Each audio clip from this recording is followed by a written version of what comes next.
නමෝ තස් භගවතු වරහතු සම්මා සම්බුද්දස්ස නමෝ තස් භගවතු වරහතු සම්මා සම්බුද්දස්ස නමෝ තස් භගවතු වරහතු සම්මා සම්බුද්දස්ස තෙරුවන් සරණයි සියලු දෙනාටම. අද අපිට කතා කරන්න තියෙන්නේ චුල්ලන්තර දුකේ ලෝකීය දුකේ සහ ලෝකුත්තර පදය. එනම් ලෝකියා ධම්මා ලෝකුත්තරා ධම්මා. එතකොට මේ චුල්ලන්තර දුකය කියන මාතෘකාව යටතේම තමයි මේ පදය විස්තර වෙන්නේ.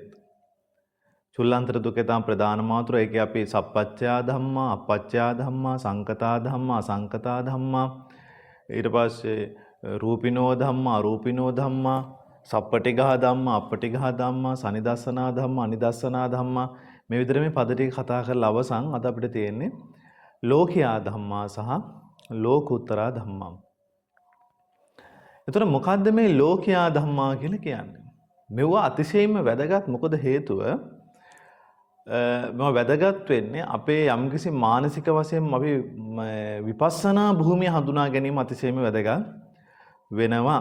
ඒ භූමිය තුල තමයි අපි මේ කටයුත්ත සිද්ධ කරගන්නේ. අනිත් එක තමයි භාග්‍යතුන් වහන්සේ මේ සංසාරය කියන්නේ මොකද්ද කියන එක මතු කරලා පෙන්නනවා. ඒතර මොකද්ද මේ ලෝකය? ලෝකයට අයත් වෙච්ච. එහෙනම් ලෝකයට අයත් වෙච්ච. මෙතනදී බුදුරජාණන් වහන්සේ පැහැදිලිවම අපිට කාරණයක් මතු කරනවා. තණ්හා දිට්ඨීන්ට අරමුණු වෙන්නා වූ ලෝකය මෙතනදී ලෝකියා ධම්මා කියලා භාග්‍යතුන් වහන්සේ පෙන්නනවා. මොකද්ද? තණ්හා දිට්ඨීන්ට. ඒ කියන්නේ ධර්ම සමුදායක් තියෙනවා තණ්හා දිට්ඨීන්ට අරමුණු වෙනවා. අරමුණු වෙනවා කියලා කියන්නේ තණ්හා දිට්ඨීන්ට අරමුණු වෙන ಗುಣ තියෙනවා. ඒතර මෙන්න මේ ටික තමයි ලෝකියා ධම්මා කියලා භාග්‍යතුන් වහන්සේ අපිට පෙන්නන්නේ. ඒකයි මේ සංසාරේ නැවත නැවත සකස් වෙන්නේ. මොකද මෙව්වට බැඳෙන ස්වභාවයක් නැත්තම් තණ්හා දිට්ඨින් කියන උපාදාන ධර්මයන්ට හිතයිශී වෙන බවක් අරමුණු වෙන බවක් මේ ධර්මයන් තුල තියෙන. ඒ නිසා ඒ ධර්ම සියල්ලම බුදුරජාණන් වහන්සේ ලෝකියා ධම්මා කියලා අපිට දේශනා කරලා පෙන්නනවා.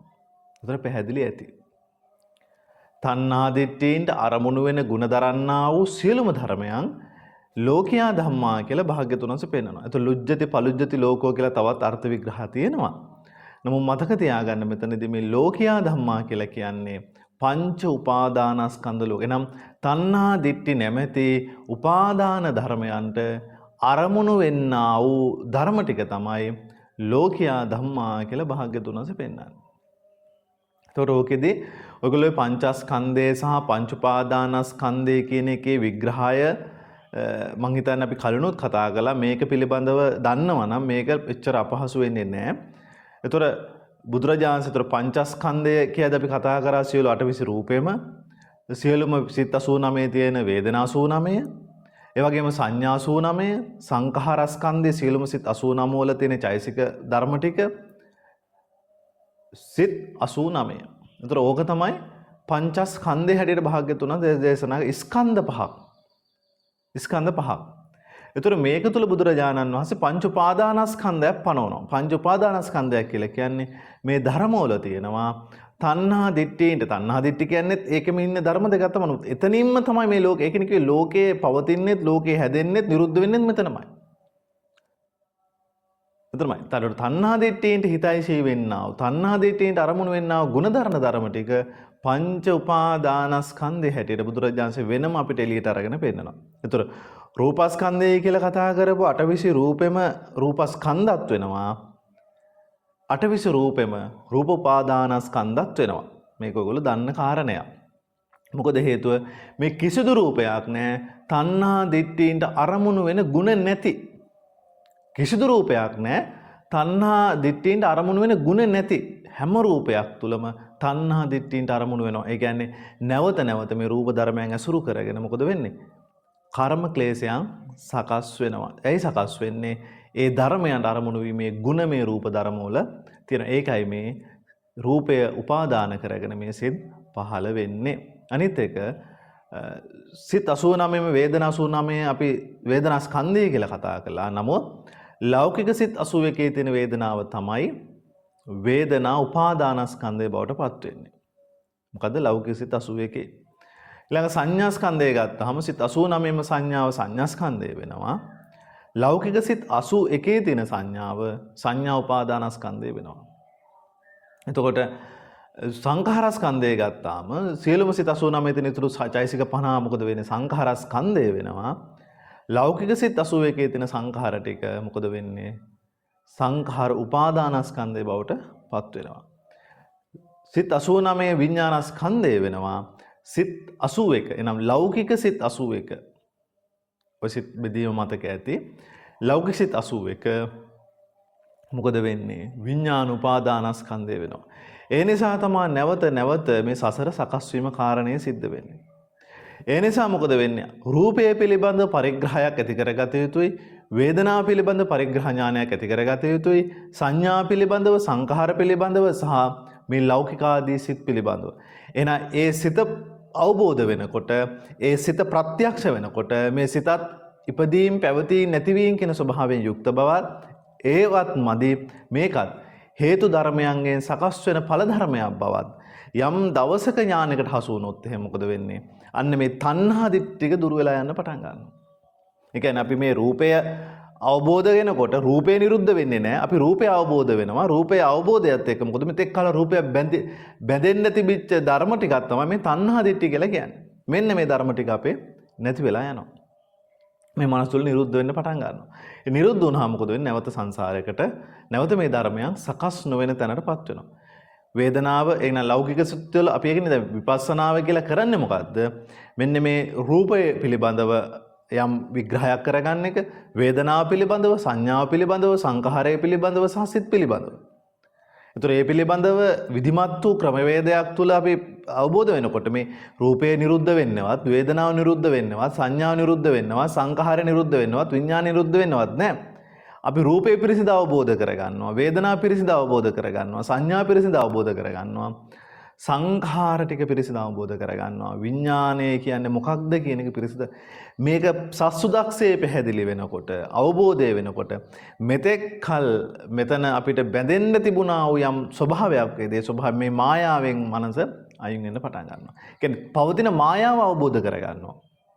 ඒ කියන්නේ මායාවක් නැත්නම් මෙතන මේක මේ සකස් වෙලා අපිට පේන දේ මෙන්න මෙහෙම පරමාර්ථ ධර්ම ටිකක් තියෙන නමුත් මෙතන ගත යුතු බවක් පෙන්වන ගුණය මොකක්ද කියන එක තේරෙන්න පටන් ගන්නවා. මෙන්න මේ තේරෙනවත් එක්කම මේ මෙතෙක් කල් බැඳිච්ච මනස ගැලිවිලා යනවා. අන්න ඒ නිසා තමයි බුදුරජාණන් වහන්සේ මෙතනදී හැබැයි අපිට මේක මතු කරලා පෙන්නන්නේ මෙන්න මේ ටික ලෞකික ධර්ම හැටියට. ලෝකියා ධම්මා.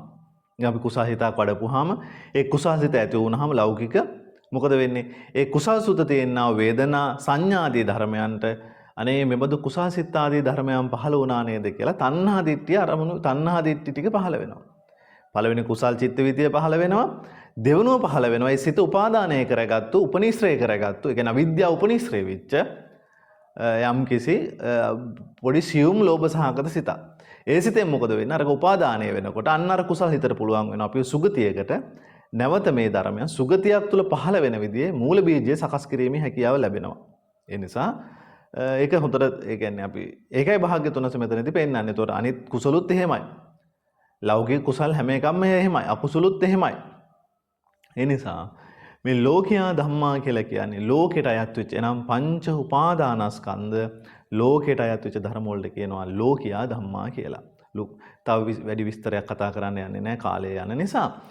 හොඳට මතක තියාගන්න එහෙනම් මෙන්න මේ ලෝකියා ධම්මා වලට එන අභිධේයාර්ථ තමයි අටවිසි රූපෙම අපිට ගන්න වෙනවා. ලෞකික සිත් 81 තියෙන වේදනා 81 ගන්න වෙනවා.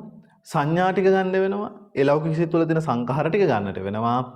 ලෞකික සිත් 81 අපිට ගන්නට වෙනවා. මේක අභිධේයාර්ථ වශයෙන් මොකද ලෝකෙට අයත් පංච උපාදානස්කන්ධ දිව්‍ය ලෝකයා බ්‍රහ්ම ලෝකයා මේ කොහේ ගියත් පහළ වෙන්නේ මෙන්න මේ ධර්ම ටික තමයි. එහෙනම් මෙන්න මේ තණ්හා දිට්ඨිය මේක හොඳට තේරුම් ගන්න.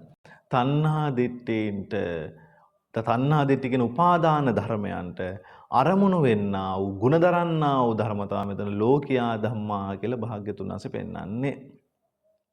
පැහැදිලි ඇති කියලා විශ්වාස කරනවා. එහෙනම් ඔගේ අභිධේයාර්ථ ටික හිත ගන්න පුළුවන්. මොනවද අභිධේයාර්ථ ටික?